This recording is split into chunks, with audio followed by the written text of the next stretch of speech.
Debe ser muy duro para el régimen del dictador Nicolás Maduro encontrar que apoyos con los que ellos seguramente, él y su playa de bandidos contaban entre los presidentes de América Latina, no se han hecho efectivos.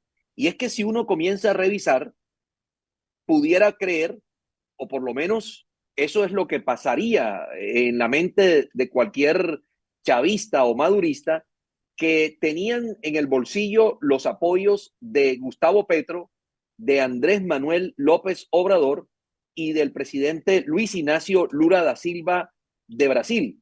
Sin embargo, hasta el momento, ninguno de los tres mandatarios ha declarado públicamente el apoyo a Nicolás Maduro y tampoco han reconocido que Maduro ganó el debate electoral en Venezuela el domingo 28 de julio. Para la muestra, varios botones. El presidente brasileño Luis Ignacio Lula da Silva ha dicho este martes que las autoridades electorales de Venezuela, es decir, el Consejo Nacional Electoral, debe publicar las actas de los comicios del domingo y consideró normal que la oposición esté descontenta con la victoria atribuida al dictador Maduro. Ha dicho de manera literal Lula da Silva, es normal que haya una pelea, dijo Lula en una entrevista con una emisora de televisión afiliada a la red Globo, y sostuvo que la forma de resolverla es que el Consejo Nacional Electoral presente las actas para que, si hubieran dudas, la oposición apele ante la justicia, cuya decisión la gente tendrá que acatar. Así que ese es el llamado de Lula, quien pasaría a ser uno de los aliados políticos de Nicolás Maduro en América Latina. Pero le tengo otro. El presidente de México, que está a punto ya de salir del poder, de concluir su periodo, Andrés Manuel López Obrador, ha dicho que reconocerá el triunfo de Maduro si se confirma la tendencia. Ha dicho, nosotros vamos a esperar el resultado, ya cuando se haya llevado a cabo el recuento, ver cuál es el proceso legal y entonces vamos a pronunciarnos. Si la autoridad electoral confirma esa tendencia, nosotros vamos a reconocer el gobierno electo por el pueblo de Venezuela, ha dicho Andrés Manuel López Obrador. Y le recuerdo el pronunciamiento hasta ahora del gobierno de Colombia. No lo dijo el propio presidente Gustavo Petro, pero el canciller en las declaraciones que acabamos de escuchar hace unos minutos fue claro que está atendiendo instrucciones del presidente de la República, Gustavo Petro, y es evidente que el gobierno Petro ha endurecido su posición frente al régimen de Nicolás Maduro.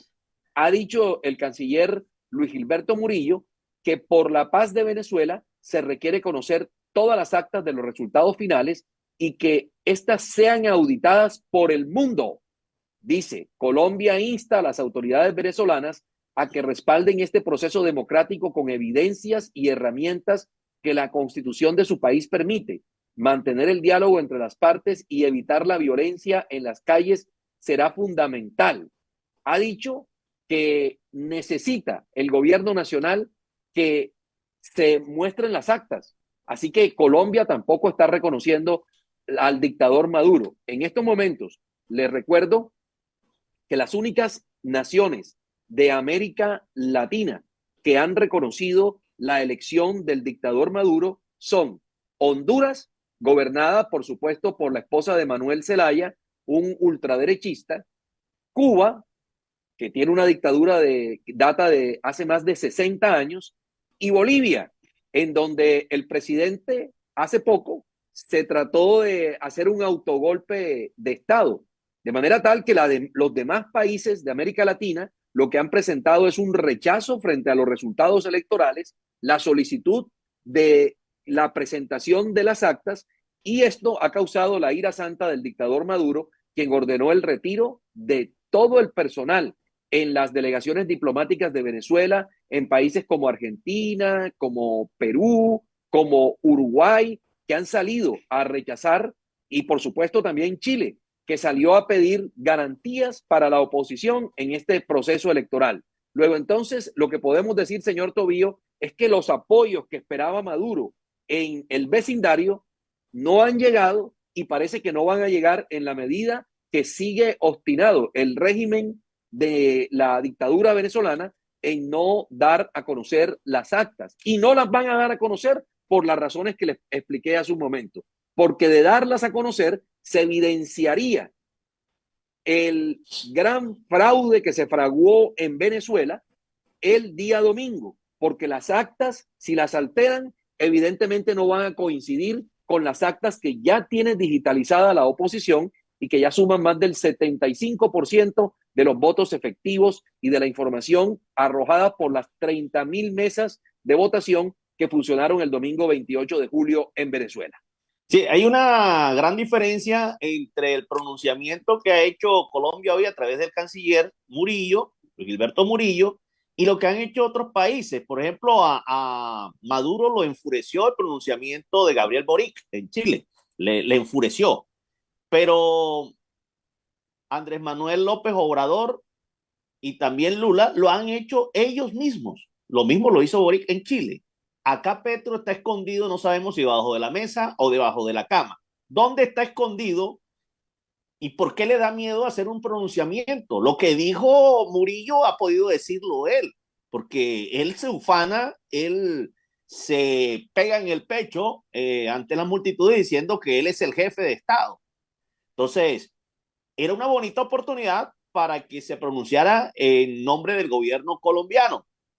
Lo han hecho estos mandatarios, reitero, de pronto contra su propia voluntad. Ellos quisieran decir Maduro, reconocemos el triunfo de Maduro en Venezuela, pero saben que esto está en entredicho, que la lupa del mundo, los reflectores están sobre Venezuela por el fraude tan descarado que se ha dado el pasado 28 de julio. Entonces, era el momento para un personaje tan locuaz como Petro, que opina sobre lo humano y lo divino, que se mete en temas incluso que no le corresponden, pero que no se mete de lleno a solucionar los grandes problemas que tiene Colombia. Entonces, sigue escondido, no sabemos, reitero, la duda que tenemos es si es debajo del escritorio, debajo de la mesa o debajo de la cama. Yo creo que le teme porque a donde asome la cabeza y él hubiera sido el que hacía este pronunciamiento, le aseguro que esta tarde le sale Diosdado, que es el terror de Petro, Diosdado Cabello. A ese no se atreve a controvertirle. Bueno, señor Tobío, vamos a hacer una única pausa en esta noche en Contacto Radio, porque estamos analizando el tema todavía de Venezuela, que sigue estando vigente, sigue siendo un tema importante de primera plana. Y cuando regresemos, vamos a recordarle las razones históricas y las razones actuales, contemporáneas, por qué los militares venezolanos siguen firmes con Nicolás Maduro. Y esto no pasa por convicción ideológica, esto pasa por billete, por negocios, por volumen de poder y por grandes posesiones que tienen los militares, por lo menos los que están en altos rangos en el vecino país.